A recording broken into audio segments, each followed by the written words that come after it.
میرا خیال ہے کہ جو اس وقت آج کا جو سب سے امپورٹنٹ ٹاپک رہا اور ابھی تک ڈیسائیڈڈ بھی نہیں ہے کہ جو آرٹیکل 62(1)(f) کے اوپر آج پورے دن ہیئرنگ ہوتی رہی، جو ریمارکس آئے آپ کو اس سے وائبس کیا لگتی ہیں کہ کورٹ کس طرف جا سکتی ہے؟ کیونکہ فیصلے کے اوپر تو اوبویسلی بھی بات کر نہیں سکتے ہیں.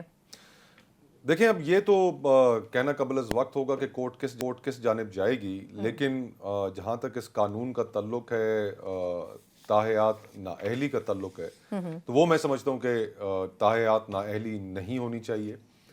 ایک شخص اگر اس کو بفرض محال 6 مہینے کسی مقدمے میں سزا ہوتی ہے تو 6 مہینے اپنی سزا گزارنے کے بعد بھی اگر وہ ساری زندگی کے لیے نااہل ہے تو اس کے اندر ایک ناانصافی تو نظر آتی ہے.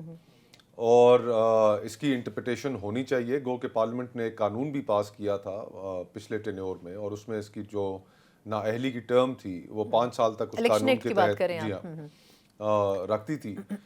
تو میرا تو یہ خیال ہے کہ ان پرنسپل تاحیات نااہلی وہ نہیں ہونی چاہیے، اور آئین کے جو کانسیپٹ ہے، جو بنیادی سٹرکچر ہے فنڈامنٹل رائٹس کا، اس سے بھی متصادم ہے. نہیں تو اس سے آپ کو کیا ایونچولی نواز شریف صاحب کو فائدہ ہوگا، جہانگیر ترین صاحب کو ہوگا، یا الٹیمیٹلی جو ایک سب سے بڑا مسئلہ اس وقت پاکستانی سیاست میں بنے ہوئے خان صاحب ان کو بھی فائدہ ہوگا؟ جن کو سزا ہوئی ہوئی ہے ان کو تو فائدہ ہونا ہی ہونا ہے، اور جن کو مستقبل میں سزائیں ہونی ہے ان کو بھی فائدہ ہو جائے تو گا. پھر وہ اس کے اوپر اتنا کرٹیسزم کیوں کر رہے ہیں نا کہ یہ تو صرف فیور نواز شریف صاحب کو دیا جا رہا ہے، لیول پلینگ فیلڈ صرف انہی کے لیے بنائی جا رہی ہے؟ دیکھیں اس میں تو کوئی شک نہیں ہے کہ لیول پلینگ فیلڈ ایک پورا کا پورا جو نظام ہے وہ اس وقت میاں نواز شریف صاحب کے حق میں ہوا ہوا ہے. بالکل اس میں کوئی دو رائے نہیں ہے.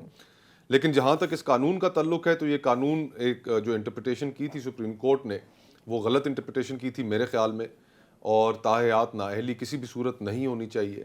یہ بنیادی طور پر 62 اور 63 کی جو دونوں شکیں ہیں یہ آئین میں جنرل ضیاء کے دور میں ڈالی گئی تھیں، اور اس کے بعد جب 18ویں ترمیم ہو رہی تھی تو اس وقت پیپلز پارٹی نے یہ مسلم لیگ نون کو کہا بھی تھا کہ یہ ڈکٹیٹر کی طرف سے ڈالی گئی ہیں آئین کے اندر تو ان کو ختم کر دینا چاہیے. لیکن اس وقت مسلم لیگ نون 2 چیزوں کے اوپر معترض تھی. ایک 62-63 وہ چاہتے تھے کہ نہیں یہ بھی آئین میں رہے، اور دوسرا نیب کا خاتمہ.